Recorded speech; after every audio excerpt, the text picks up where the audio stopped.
We really are here to celebrate the amazing girls, Jenny, Vanessa, Jennifer, but really all the girls that are part of Girls Inc. and whose lives have been positively impacted by their programs, their support, and their people. You know, I was a girl once. I guess I was technically a girl for 18 years, starting 32 years ago. All right, you're doing the math. How old am I? How old am I? 50. All right, you get a Play with Power action figure. Who said that? I'm tossing it. Ready? It's coming at you. Could you just excuse me just for a sec? It's so warm. I should have taken this off. Thank you.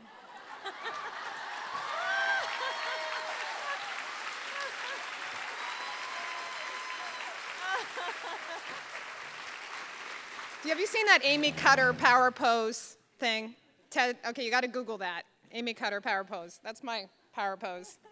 So I'm now a 50-year-old woman. Did I say that again? I'm 50. With a girl of my own who just turned 15. And to say I love my daughter, my girl, with all my heart would be an understatement.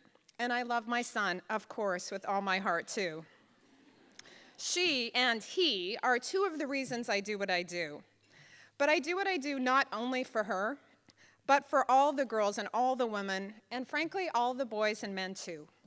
Because I believe at the core of my being, with my head and my heart, that a more gender-balanced world, a more gender-equal world, a world where females have both greater and more equitable access to the resources they need not only to survive, but to thrive, will be a better world for everyone.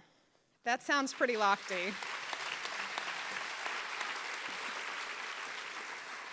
And when Jennifer asked me, Jackie, what is your goal? And I think I said something like this: to end gender-based discrimination in the world in my lifetime. I even laughed at myself. I gave myself like that, yeah, right, girl, you just go do that. But you know what? It is possible. I believe it is, thank you, it is possible. I believe it is possible. And I think I always have believed in the possible. I'm not sure if that's because of my DNA, my great parents, my peer group, my life experiences, likely a combination of them all.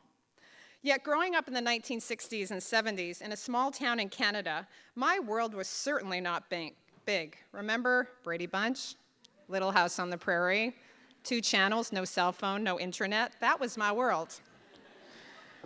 Our family did not travel much, as we could not afford to, nor were my parents college graduates. I remember the first time I went to New York City around 1986. It was with my older sister, and she was working at the Hyatt in Vancouver, and she was invited to go for training there. On the one hand, I was completely overwhelmed and intimidated.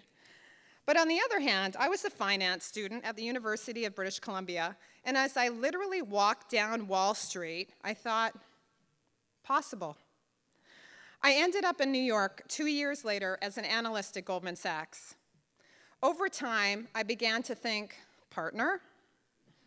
Possible.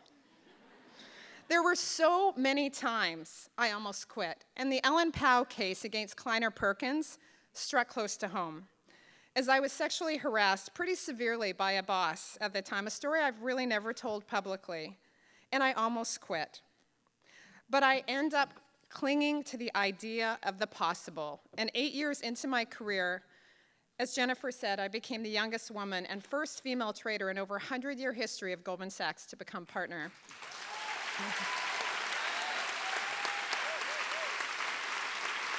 Thank you. I believe I was chosen not just because of my commercial accomplishments, because of my absolute commitment to make career success possible for so many other women at Goldman Sachs.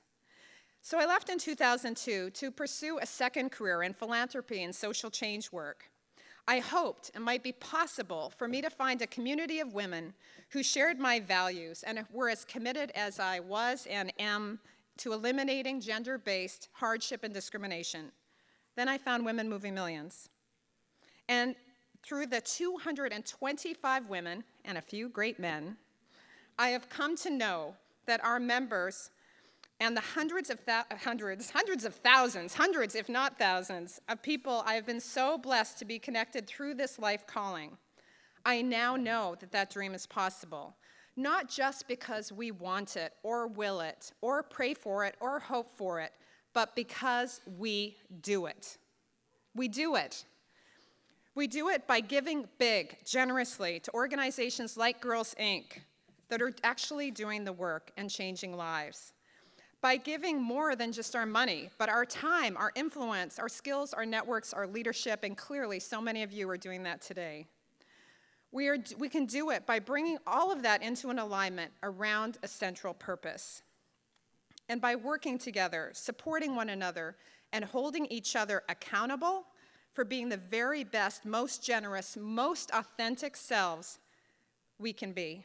So let this be a call to action.